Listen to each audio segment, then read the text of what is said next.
ครับผมดีครับเอครับผมสวัสดีวันเล่นนี้ดูที่โพดครับผมเจริญพรพ่อเอกเจริญพรพ่อเอกครับนี่ขอฟังเพลงหมายจากแนวหน้านะอะไรนะจดหมายจากแนวหน้าจดหมายจดรักใจครับรองครับครับดีพี่หลานเจ็ดสีด้วย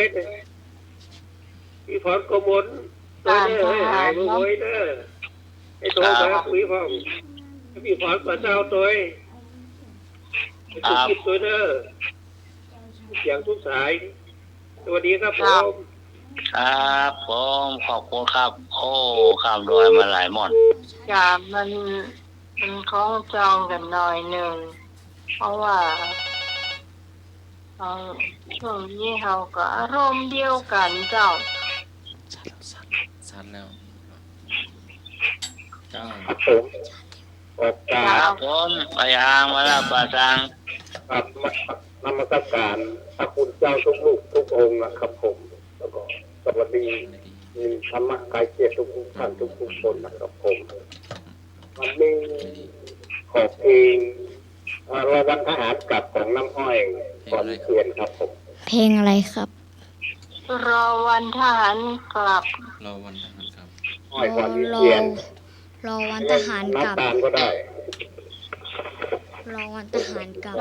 น้ำม้อยพรวิเชียรหรอชื่อผู้ร้องชื่อผู้ร้องครับน้ำม้อยพรวิเชียร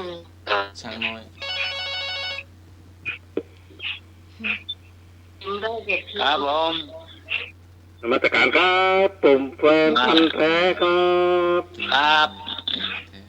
วันนี้เอาเพลงนี้ดีกว่าเจริญพรแฟนพันธุ์แท้ครับยึกยักยักมันเป็นยึกยักยักยักยึกยักยักยักนี่ครับนะครับของปล่อยไฟมาลายพรครับเนาะ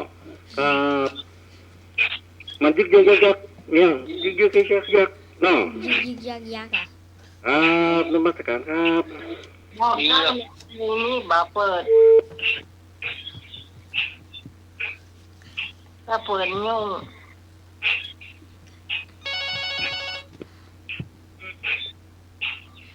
นมัสการขอบคุณเจ้าทุกรูปนะเจ้าคุณนี่น้องใหม่ได้เนอะเจริญพรครับเจ้าวันนี้จะเอาเพลงเอาไหมของยอดรักสลักใจเจ้าครับเพลงยาวไหมหนาวไหมครับหนาวไหมหรอไม่ใช่คนดีผู้ร้องชื่อยอดรักสลักใจชื่อผู้ร้องยอดรักสลักใจคนรักสลักใจครับวันนี้ไอ้หนุ่ยไปเน่าครับผมครับว่าแล้วเนาะเริ่มเปิดเพลงแรกเลยเอาเลย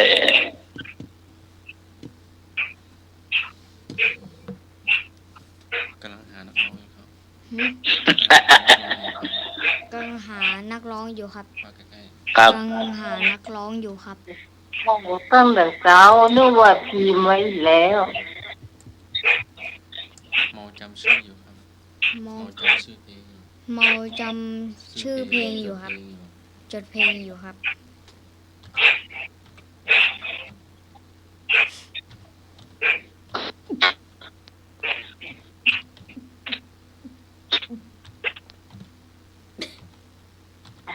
ของ